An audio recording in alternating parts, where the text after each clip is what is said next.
Hi, I'm Angela Charles. Living in my family's mansion feels like being trapped in a gilded cage, luxurious, but suffocating. For the past 8 years, the basement has been my designated space. That's where they put me after the car accident that left me paralyzed from the waist down. Meanwhile, my sister Charlotte parades around the upper floors in her designer heels, the golden child in every sense. Angela, darling, we've converted this space especially for you. It's cozy, Mom said when they first moved me down here. Her smile didn't quite reach her eyes. That's Anna Charles for you, always concerned with appearances. Your sister needs the upstairs guest room for her real estate clients.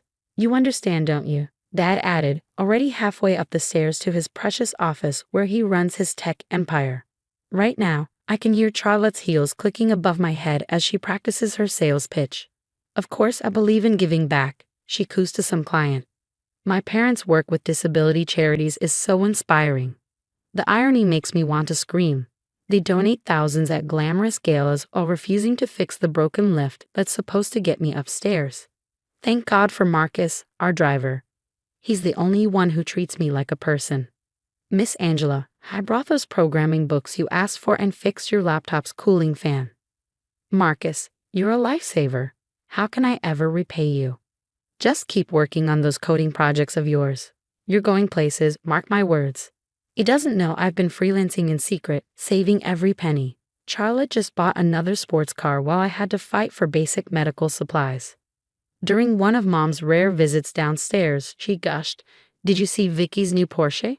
She's doing so well in real estate, just like your father." That's great, Mom. By the way, my catheter supplies are running low. Oh honey, times are a bit tight right now. Your sister's commission doesn't come in until next month. Can you manage? Sure, times are tight. Just for me. At least I have Samantha from my online support group. She gets it. Angela, what they're doing isn't right. You deserve better than a basement prison while they play happy family upstairs, Samantha said. I know, but I'm not powerless. Every line of code I write, every penny I save, brings me closer to freedom. Charlotte's fake laugh floated down from upstairs as she showed another client around. My parents are hosting another charity gala next week. The theme? Supporting families with disabled children. The hypocrisy would be laughable if it weren't so painful. They think keeping me in the basement means keeping me under control. They have no idea what's coming. Miss Angela, there's something you need to see, Marcus said one afternoon, his voice trembling as he handed me a stack of papers. I was cleaning your father's car and found these in his briefcase. I made copies. My hands shook as I scanned the documents, trust fund statements, insurance payouts, tax forms.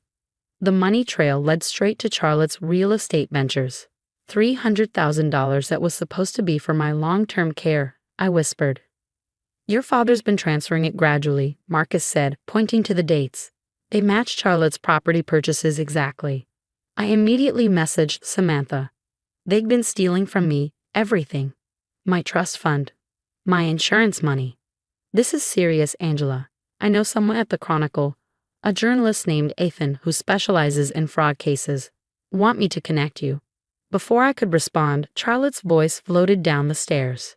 Daddy, I need another cash injection for that downtown property. Of course, Princess, Dad replied. We'll move some more funds from the special account. The special account. My medical trust fund. I hit record on my phone. What about Angela's physical therapy bills? Charlotte actually asked. Don't worry about her. We've got disability tax credits covering the basics. Besides, she has her little computer job. They knew. Charlotte knew. All this time, she knew they were stealing my future to fund her fake success. Later that week, I met Linda, a rival realtor who had been investigating Charlotte's shady property deals. Your sister's rising star status is built on sand, Linda said. No realtor makes that kind of money their first year without something shady going on. Can you prove it? I asked. Better. I can prove she's operating without proper licenses and using unregistered funds for down payments. The documentation was all here. My basement prison had transformed into my command center. Every conversation, every document, every bank statement, meticulously gathered and cataloged. While they hosted lavish parties upstairs, I was building my case piece by piece. Angela, sweetie, Mom's voice floated down the stairs, syrupy and insincere. We're having a family meeting at Charlotte's exciting new development project. Coming, Mom, I replied, positioning my phone to record before wheeling myself upstairs. The meeting revealed more than they intended. Charlotte bragged about her latest real estate deal while Dad discussed creative financing in thinly veiled terms. The best part, Charlotte laughed, is that no one questions where the money comes from. They just see the Charles family success story. That night, I messaged Samantha. I've got everything we need. Set up the meeting with the journalist. Are you sure, Angela? Once this starts, there's no going back. They've stolen my money, my independence, and 8 years of my life. While they lived in luxury, I was trapped in a basement rationing medical supplies. I glanced at my wall of evidence, recordings, documents, photos, years of fraud and abuse all laid out. They think I'm just the family burden, hidden away. They don't realize I'm their biggest threat. I typed the final words. It's time. Let's take them down. The mansion buzzed with activity as caterers and decorators prepared for the charity gala supporting families with disabled children. Banners hung everywhere proclaiming the Charles family's supposed generosity. Upstairs, I finalized the encrypted files, ready to expose the truth. Miss Angela, Marcus whispered, poking his head into the basement. Your father left his office unlocked while supervising the setup. Perfect timing. My heart pounded as I wheeled myself to Dad's office. The safe behind his favorite painting was already open, a careless oversight in the pre-event chaos. Inside, I found exactly what I needed. Original documents showing years of embezzlement. Got them, I texted Linda. Perfect, she replied. I'm bringing the real estate board documentation tonight. Your sister won't know what hit her. Moments later, Samantha messaged me. Disability rights advocates are confirmed. Channel 5 News will be covering the gala. They're really there for Ethan's story. From upstairs, I could hear Charlotte directing photographers. Make sure you get my good side. The press loves a successful realtor who gives back. The gala began. I made my entrance, wheeling into the grand hall. Mom nearly choked on her champagne. Angela, what a surprise.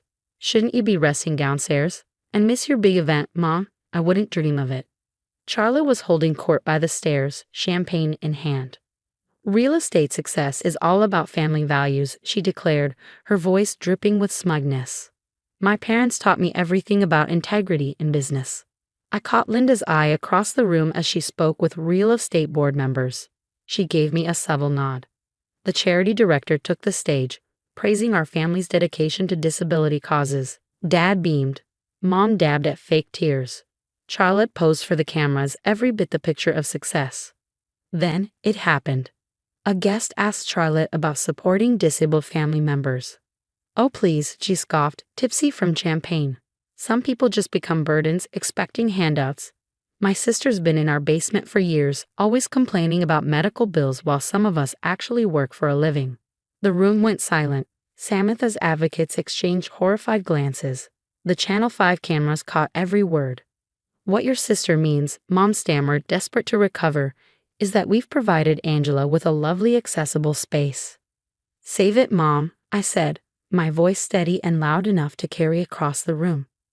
Why don't we talk about where my trust fund went? Or my insurance payout? Linda stepped forward, her voice cutting through the tension. Or how Charlotte got her real estate license with unregistered funds. Dad's face went pale as he spotted Ethan, the journalist, scribbling in his notebook.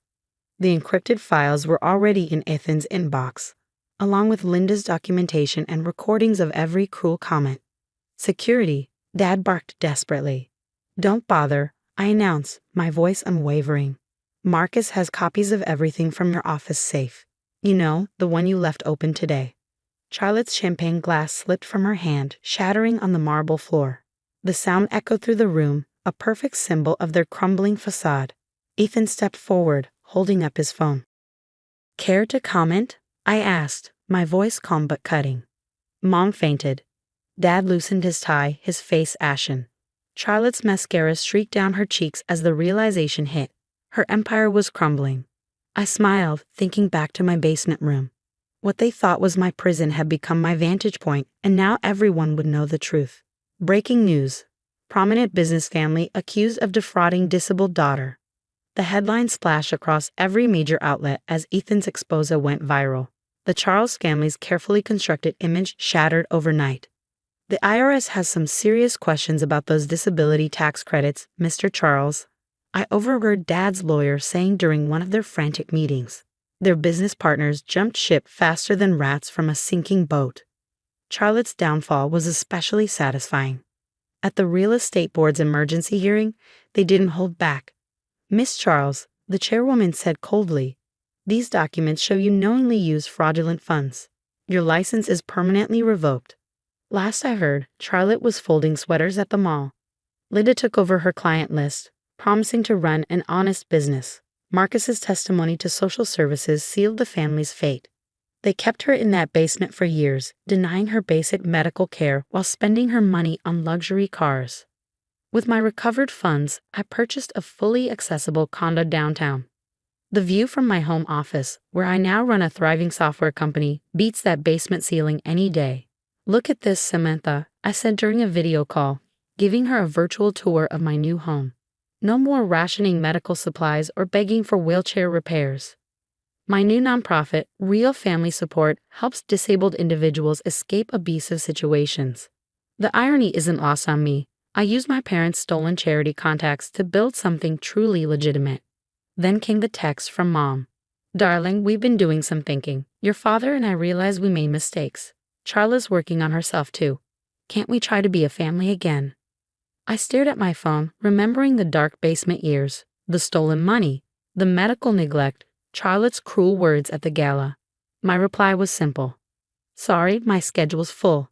I'm busy helping people who actually deserve support." Dad's company filed for bankruptcy last month. Their mansion is up for sale because they can't afford the upkeep without their fraudulent income. Mom's social circle abandoned her after the expose. Yesterday, I rolled past Charlotte at the mall. She was arranging clearance items, her designer wardrobe replaced by a polyester uniform. She tried to catch my eye, but I focused on the accessibility ramp, one my foundation helped install.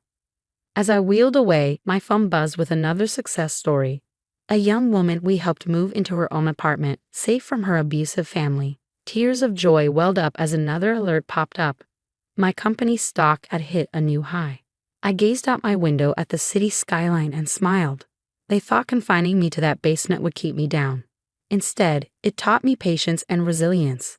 Now, I thrive in the light while they hide in shame.